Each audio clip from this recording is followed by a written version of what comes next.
If you're visiting, we've been going to the book of Philippians, and here's why I like the book of Philippians, because Paul is a man who's been incredibly faithful in spite of his circumstances. And sometimes, if we're not careful, we want our faithfulness to be dictated by our circumstance. And what Paul's going to see is basically Paul, if you sum this up, when you look at Paul's life, he's a man who was literally a murderer. He was murdering Christians. And if you wonder about the power of Jesus Christ, this man is murdering Christians, meets Jesus Christ, and Jesus changes everything about this man's life. He changes his direction. He changes his path. He changes everything and gives this man hope. He encounters Jesus. Here's the thing. When you meet Jesus, it's almost impossible not to tell people about Jesus. When you meet Jesus and what Jesus has done for you and how he's rescued you out of this guilt and shame and brokenness and rescued you from your sin, when you meet Jesus, it's like, I have to tell people about Jesus. And Paul met Jesus, and he said, I got to tell people about Jesus. Well, Paul's faithfulness on telling people about Jesus led him to experience a life where he was persecuted, he was imprisoned, he was criticized, he was scrutinized, he was judged, he was absolutely everything. And people tried to shut his mouth. So much so that they said, Paul, we need you to stop talking. And so they imprisoned him for sharing the gospel. They imprisoned him for being faithful. And Paul writes this book today from the prison. He writes the book if you ever wondered, what's the purpose in my pain? What can God do with this? We're listening to a book and dissecting a book today of the Bible where a man is in prison and God takes his pain and brings purpose from the pain. And Paul writes not only this book, but several other books from the prison. Here's what Paul wants to get across. Here's the reality. He wants us to know through this text today, and you're going to see this, that you in life, and I've been saying this the entire time, will experience life. Life will just hit you. Sometimes life is hard because of the decisions that we have made. Sometimes life is hard because life is hard. And life will often feel like a roller coaster ride. And there are times where you're just loving it, and you're on a high, and life is good. Then there are times where you come down that high and you're wondering, where are you, God? And our relationship with God can be often dictated, or the joy can be dictated on where we are on that roller coaster ride of life. And here's what Paul is saying. No matter if you're on a high or if you're on a low, you can have the consistent joy with Christ in spite of your circumstance.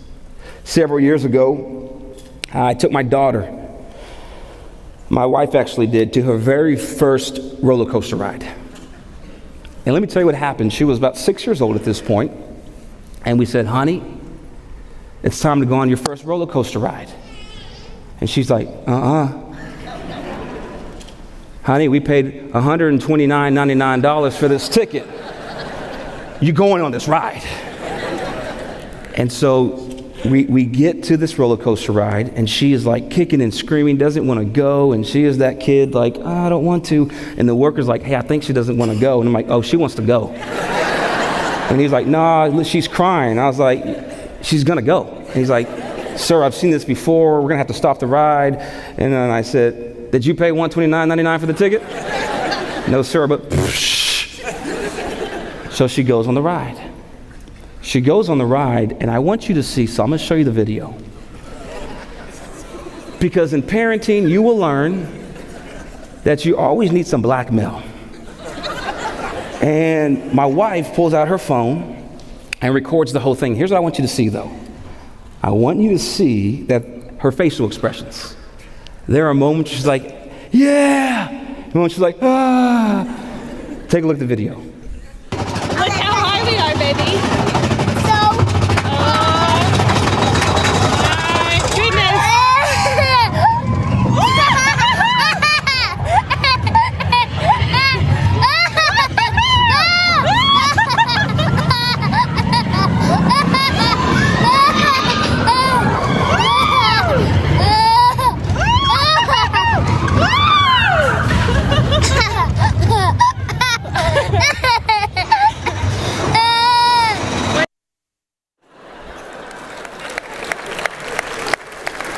That video never gets old.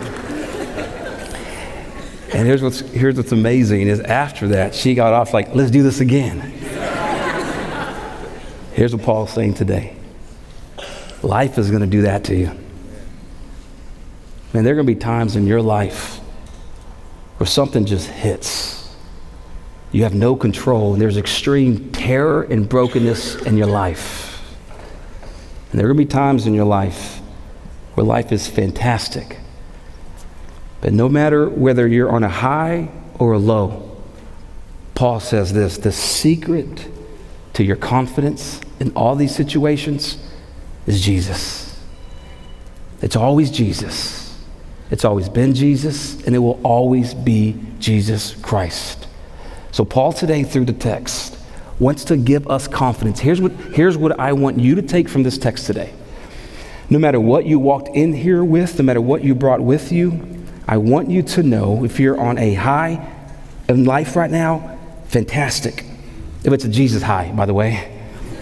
Ain't no wrong ideas in here. If it's a low, either way, you can cling to Jesus Christ. Now let's take a look at your Bibles, Philippians chapter 1, verse 19.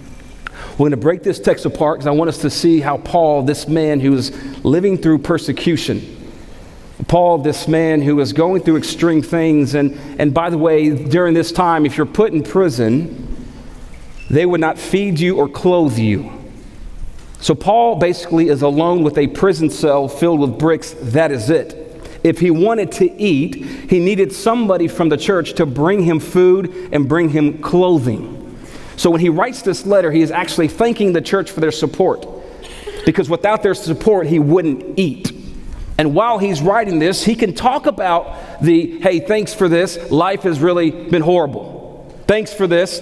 I can't wait to get out of here. Thanks for this. This is miserable. No, instead he says, thanks for this. By the way, I want you to know I'm doing well. I'm doing very well, because my hope and my confidence is in Jesus Christ. And here's what he's going to say. Here we go, verse 19. He says these three words that help them to understand that he is confident. For I know. For I know. This is a statement of confidence that Paul is speaking to the church in Philippi. He wants them to be confident because he is confident. For I know. So what is Paul confident in? Why is Paul confident? And why does he have so much confidence that gets him through this tough time? He uses this word joy 16 times to this book. He's in prison, yet he uses this word joy. For I know what? What do you know, Paul? Here's what he says, that through your prayers and through the help of the Spirit of Jesus Christ. He says two things here that allow him to have strength and confidence, okay? So this is great for you. If you are going through a tough time in your life today, take Paul's advice. Two things that you need today. Number one, the prayers from godly saints in your life. You need to be surrounded and saturated with gospel, godly, Jesus-centered prayers. You need prayer warriors praying for your life, praying for protection, praying for discernment. You need people praying for you. Paul did, and he says, look, I wouldn't be able to get through this tough time if somebody wasn't praying for me. So for you to ask for people to surround you with prayer is a good thing. It's a godly thing. Number two is what he says, prayers are great and I need the help, but most importantly, what's getting me through this in my weakness and in my weariness is the Spirit of Jesus Christ. The Spirit of Jesus Christ changes and transforms everything. It changes everything about your perspective in life. It changes how you deal with difficult circumstances. It changes absolutely everything. And here's what Paul is saying. Two things I have while I'm in prison. And if you're wondering, how am I living so faithful during these tough times, I'll tell you. Here's why this is good, because we all know in this room that when things don't go our way, we're tempted to sin, aren't we? Let's be real for a minute. When things don't go our way, we're tempted to say, man, I don't know where you've been. If you're not going to come through, I'm just going to do things my way. And it's almost as if we throw this spiritual fit to say, I'm just going to do whatever I want to do then, God. And we're tempted to sin in our suffering. And what Paul is saying is, you want to suffer well? You want to suffer in a way that glorifies God? I'm going to teach you this. Number one, you need prayers in order to suffer well. Number two, you need the Spirit of Jesus Christ. Without the Spirit of Jesus Christ, you will not suffer well. Here's what he says. These two things, prayer and the Spirit of Jesus, most importantly, the Spirit of Jesus Christ, he says, will turn out for my deliverance. Confidence, number one, if you're taking place. Why was Paul so confident? Confident, number one, he was confident in his salvation. Let me break this down for you right now. This word deliverance in verse 19 means soteria in the Greek. This word soteria is where we get our word soteriology, which means the study of salvation. This word deliverance in the Greek means salvation. Salvation from what? Well, let's think about this. Paul was a murderer. His hands were dirty, literally bloody. He met Jesus Christ. Do you know what happens? Have you ever been in the middle of a broken place? When I gave my life to Christ, it was after a suicide attempt. I was broken. You can't go any lower than a suicide attempt. I was broken. I met Jesus, and I remember I was broken and I was crying. When I met Jesus, I felt so free, and I'm thinking, man, I don't care what I have or don't have anymore, because I have Jesus. And I'm a child of God, and nobody can take that away from me. You know why this was so scary before then? Because if I'm being honest with you, I didn't know that when I die, I didn't know if I was going to heaven or hell. I'm just being real with you. I did not know if I was going to heaven and hell. And I thought all my sins and all the drinking and all the drugs and everything I was doing disqualified me from God's love. So when I experienced Jesus, this freedom that said, I am free because of Jesus.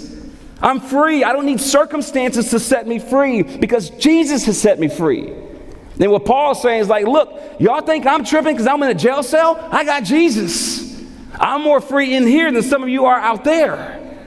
And he says, let me tell you why. Because I haven't forgotten what Jesus has done for me. And when you keep at the forefront of your life and in my life what Jesus has done for you, it'll change what you do for Jesus. It'll change the way you live. It'll change everything when you recognize I'm a child of God. Here's what this looks like.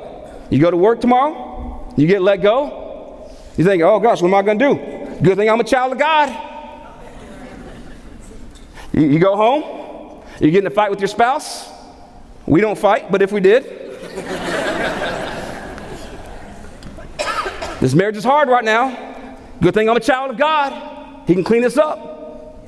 You leave here today and you're dating somebody and you think this might lead to marriage, and that person calls this off and you end up broken and lonely. You say, man, this would be hard if I wasn't a child of God. Good thing I'm a child of God. And so Paul says, like, this is hard, but I'm a child of God.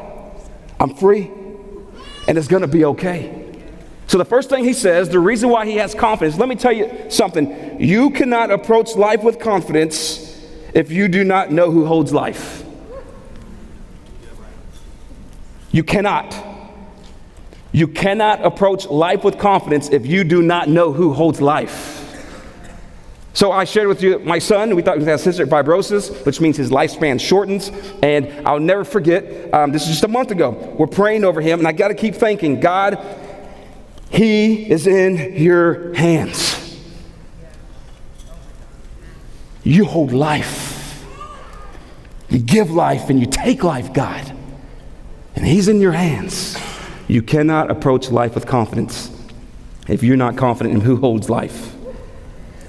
And so Paul says, verse 19, this will turn out for my deliverance, meaning I'm saved.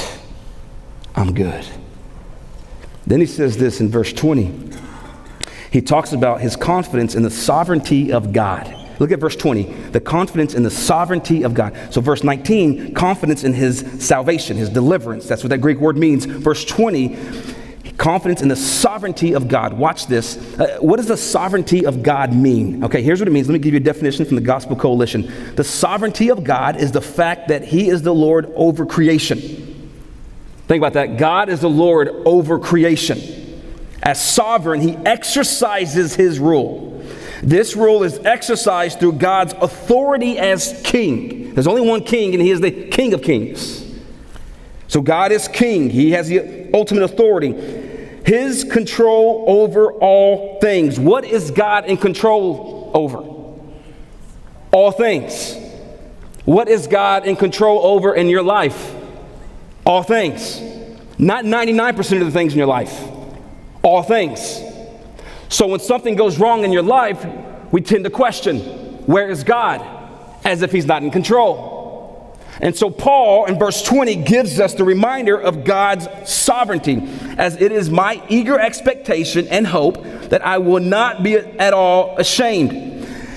Why does he have expectation and hope in the midst of a prison cell? Because he trusts in God's sovereignty. God is in control. One of the worst things for me to do sometimes is to go on a 5.5 hour trip with 4 kids in the car. Look, here's what we do. We get in the car. Y'all don't judge me, but we give them iPads. And I say, look, we'll have family time once we get to where we're going. But on the way there for 5.5 hours, I'm going to have mom and dad time. And you're going to put your headphones on, and you're going to be quiet. So I'm going to pray for the trip. I'm going to pray over the trip, and that we don't fight, and you guys don't cuss each other out back there. They get it from their mom. But to be sure y'all don't start acting like your mom. And so I pray, Lord, help us have a great time as a family. Because Daddy's spending a lot of money on this trip. Daddy wants the kids to appreciate it, God. And God, we know that if they don't behave, you will strike them dead, Father. And so we get going. And so here's what we tell them. Hey, I'm going to tell you right off the bat, it's going to take 5.5 hours to get where we're going. Well, how long is that? 1 show? No. 2 shows? It's 3 movies. Don't ask me again if we're there yet until after 3 movies. It's inevitable. 5 minutes into it. We there yet? I'm like, no, don't ask. We there yet? I ain't answering. But the problem is when you don't answer, they'll keep asking. Mom, dad, mom, dad. I'm like, will you just look out the window and be quiet and enjoy the ride? Are we there yet? Are we there yet? Are we there? And they keep asking over and over and over. And here's what I want them to understand. Hey, look, Dad is driving. You sit down and relax. I'll get there when I get there. Enjoy the journey. Chill out. Here's what we have to understand. God is driving. Sit in the back seat, chill out, and relax. You may not like his time pace. You may not like the journey. But if God is in control, then that means God is driving. You can ask him if we're there yet. You can do whatever you want. But that sometimes in that moment when we keep asking God, is it time yet? Is it time yet? Is it time yet? It shows this lack of control that he is actually in control. And the best thing that we can do is say, look, if God is sovereign, God knows where he is driving, he knows how to get there, and he knows how to accomplish his purpose. He knows how to get to the destination point without your help. All you have to do is sit in the car and trust the driver. So Paul is saying, you want to know how I have so much confidence in the midst of my pain? I don't like the journey. I don't like how long I've been in prison. Paul has been in prison for 4 years. You don't think he's asking God, are we done yet? He's been in misery. Are we done yet? Tired of being single. Am I done yet? Am I done yet? How do you get through this with confidence? And here's what he says. I'll tell you, I have expectation and hope. And what? In Jesus. He saved me. Therefore, he is sovereign. And here is the challenge. If sovereignty means that God is in control, but you never have been saved, well, then you don't have confidence that he's in control. If you've never been saved, then there's no confidence that he's in control, because if you've never been saved, then you are in control, and that's why you don't have any confidence. But when you know that you have been saved, then you can know that he is in control. He is sovereign. And so Paul has this confidence in the sovereignty of God. And here's what he says, but that with full courage. Why does he have courage? You're in prison, Paul, for 4 years. Well, because God's in control. God's in control. Now, as always, Christ will be honored in my body. Watch this. He will be honored in my body. So if I live, I'm going to live for Christ, whether by death or by life or by death. So watch this. So what is Paul saying? I am confident, verse 19, that I will be delivered, not necessarily from the prison, but he has been delivered from his sin. He is free. He's confident in his salvation. Verse 20, what is he confident of? He is confident in the sovereignty of God, that God is in the driver's seat. God is in the driver's seat. Paul may not have written this journey himself. This wouldn't have been the way he was going to get to where he would have gotten to, but God knows exactly what he is doing. Then he says this. Look at this next verse. Verse 21. He makes a crazy statement. He has confidence in the afterlife. Now, I want you to listen to this very quickly, because verse 21 is his thesis for this entire passage. For to me, to live is Christ, and to die is gain. Why is this a shattering statement here? Here's what he's saying. During this time, they had this off-the-wall thought about the afterlife. So, for example, when I was a kid, I asked one of my uncles. My uncle's from Mexico, and there's this stream of thought. In my uncle's house, we had a statue of Buddha there.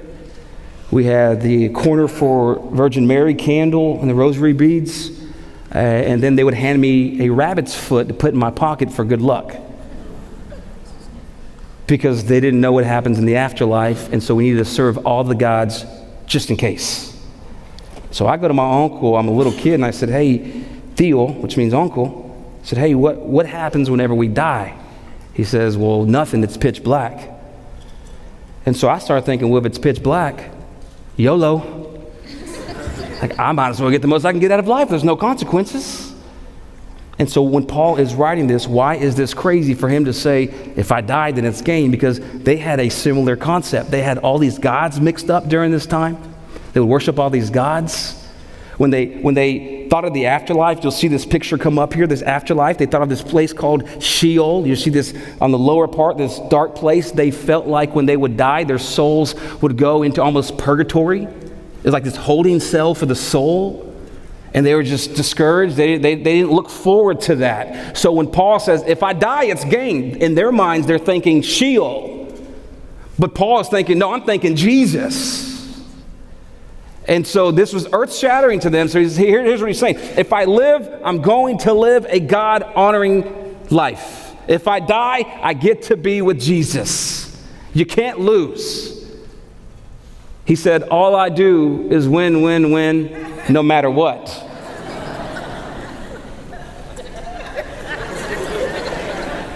Some of y'all are like, I don't see it in it. Did he say that? I don't see, what verse is that? DJ Khaled, verse 2.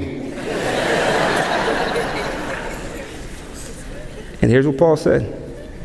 Like, Paul had this confidence in the afterlife. And let me just tell you, in this room, I don't know if you have peace. If Christ were to come today, do you have confidence of where you're going? Paul did, that's why he can say this. But I'll tell you, his confidence in his salvation go hand in hand with his confidence in his afterlife. There's this confidence there and everything that happens in between. And he says this, if I am to live in the flesh, that means fruitful labor for me. So I don't know, and why is Paul saying this? He is on trial. By the way, Paul ends up being beheaded. And he's saying, do what you want with me, because I'll live, I'm going to preach Christ, and if I die, I get to go with Christ. A little church history, by the way. There's a group of people that were called the Anabaptists. The Anabaptists, this word means rebaptizers. The Anabaptists started a movement because at this point, people were sprinkling children. And they were sprinkling children as a way of baptism, but this doctrine and concept end up kind of really just overtaking the people, and they thought that when you sprinkle a child, it means they're saved. It means they're covered. So the Anabaptists come along and they say, hey, look, no, we're studying the Bible, and that word baptism in the New Testament is baptizo. The Greek word baptizo means immersion. So now they're starting to think, why do we sprinkle if the Bible says immersion? Which means that you go under the water and come up like Jesus was baptized. So they start a movement. Hey, here's what we're going to do. We've been reading our Bible. That word baptizo means to get baptized through immersion. A lot of you are getting sprinkled, but you got to get rebaptized. They called it rebaptized. So they started baptizing people. Well, the government got hold of this, and so They go before the council, and the council says, we need you to stop doing this. You're confusing people. And the leader of this movement, Anabaptist, says, I can't stop doing this because this is the word of God. And if I die, I die, but I'm going to be faithful. So they said, if you keep it up, we're going to start killing y'all. So he left, and you know what he did? He left, and he had a baptism service. Like, that's my guy right there. That's my style right there. So he started baptizing. So they got a hold of him, and they took him to the dock in front of all his congregants and all his people. They tied his hands behind his back. And they said, we want you to recant in front of all your people what you've been doing. And he's like, I'm not recanting. If you don't recant, we're going to drown you in front of everybody to let them know they have to stop doing this. And look, if I'm in that situation, I'm thinking about my family. I'm thinking about what this means. I'm thinking about all kinds of stuff, like how do I get out of this for my family? I got to leave my children. And here's what he says. Unto your hands I commit my spirit. And they killed him. And the people kept baptizing and baptizing and baptizing. And they kept dying and dying and dying. I'm just going to be real. If I was in that situation, knowing I got 4 kids, I'd be like, all right, I won't do it again. Cut me loose. They cut me loose. I'd be like, psych, and I'm out.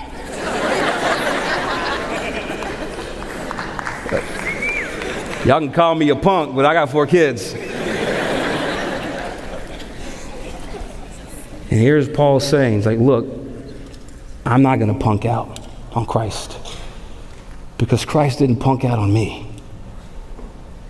And I was broken, and I was doing some horrible things, and Jesus set me free. So if I live, and he's on trial right now. This is why he's saying this. He's on trial, about to be beheaded. But he didn't know he's going to be beheaded. He said, I don't know what's going to happen to me, but if I live, you're going to hear about Jesus.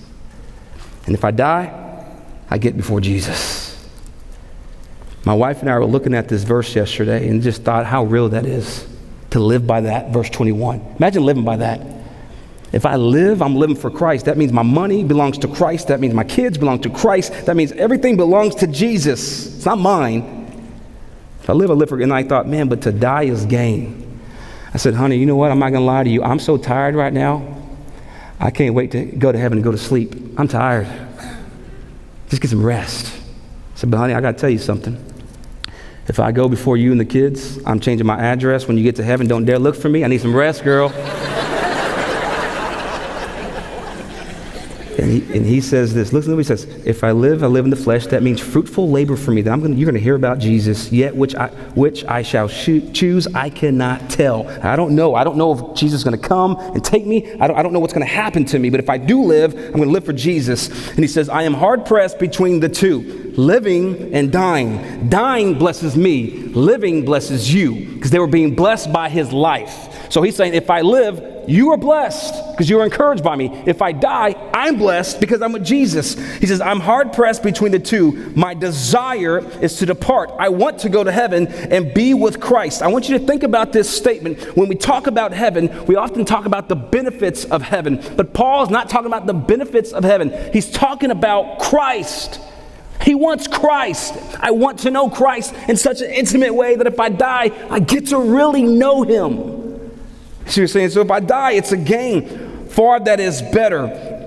And here's how he sums it up. Paul is telling them, look, I live, you're blessed. I die, I'm blessed.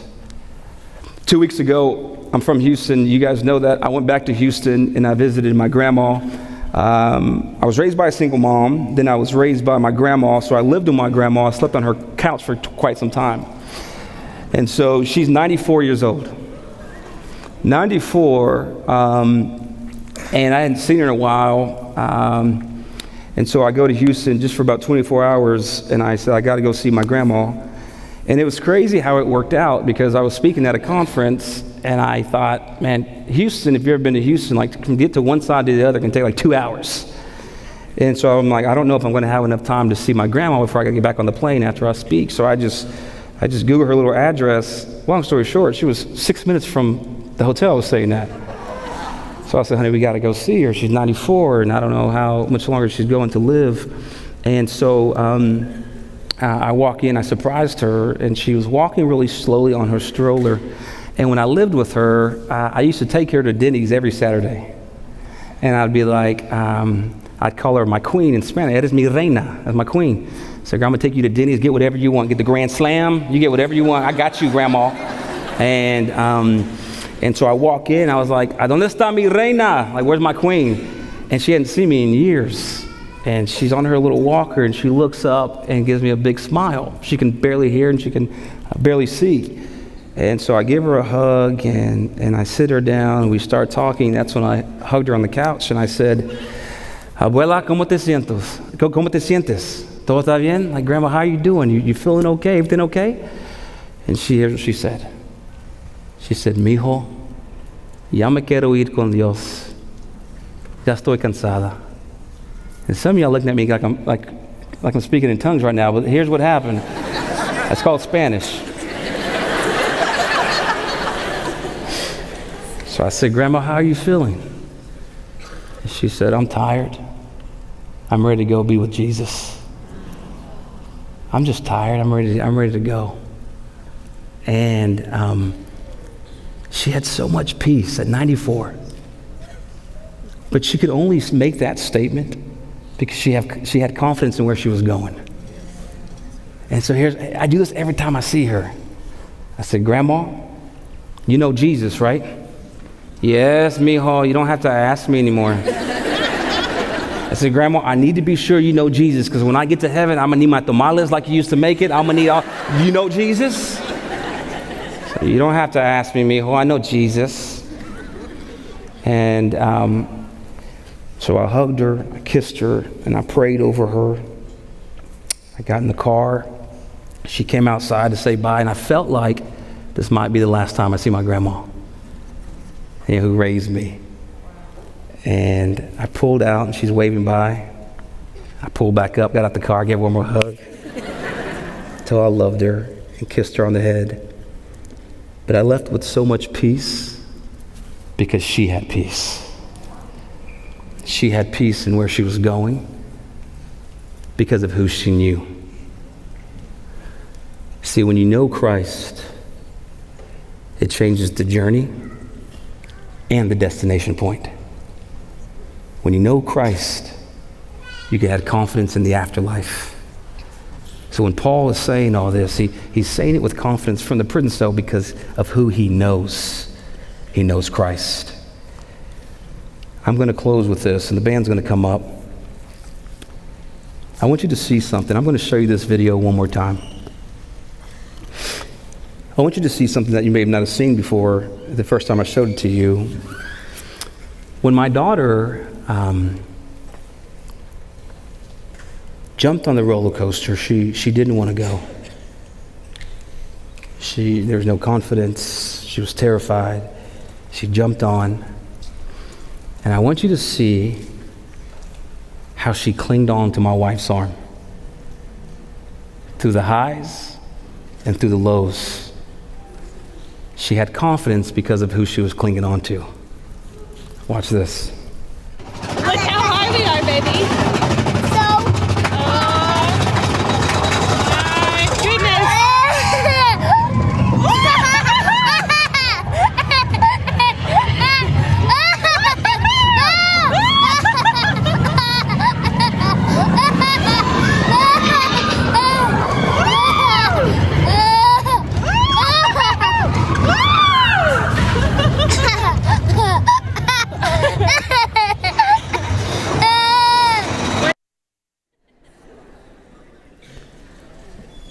She had confidence because of who she was clinging on to. Let me tell you, life will hit, and you will find yourselves in a very difficult time. But cling to Christ. You may go through a season where life is fantastic. Cling to Christ. Through the highs and through the lows. Who and what you cling to will give you your confidence. There's some of you in here today, man, you have no confidence that God is in control and God is driving this thing because you have no confidence in your salvation. If you have no confidence in your salvation, then you have no confidence in His sovereignty. And if you have no confidence in His sovereignty, then you have no confidence in the afterlife. Some of you today are in here, and let me just speak to the Christians. Man, we know this stuff. This isn't new for you. It's a good reminder. And let me just tell you what happens to Christians sometimes. That we as Christians often want to take the path of least resistance in our lives. We as Christians sometimes want to choose comfort over Christ. And we cling on to the wrong things. We cling on to careers. We cling on to all this stuff. The problem is that there's no security when you cling on to anything else but Christ. There's no security when you cling on to anything else but Jesus Christ. So for the Christians today, this is a simple reminder to reset and refocus yourself, and maybe you're clinging on to the wrong thing. And then for those of you in this room who do not know Jesus Christ as your Lord and Savior, let me share with you why that's so important. Because we all have something called sin in our lives. Sin has separated us from a holy God. Sin has brought brokenness into our lives. It's brought a void. It's brought emptiness. It's brought a lot. And we need to be forgiven of our sin against the offenses of a holy God. When Jesus came, walked the earth, and lived a life that we could never live, perfection. Went on the cross and died a death that we could never die, atonement. And defeated a grave that we could never defeat, resurrection. His life, death, and resurrection, and us placing our faith in Him is what gives us freedom. So my challenge for you today, if you have no peace in your salvation and no confidence, and you have no confidence in the afterlife, and you have no confidence in the sovereignty of God, what is stopping you from clinging on to Christ? He may have brought you in this place this morning because He has recognized that your life has been this, and you've been doing it by yourself, and He's saying, hey, I'll do it with you. Cling on to me. So my question for you, if you do not know Christ, will you cling to Christ today?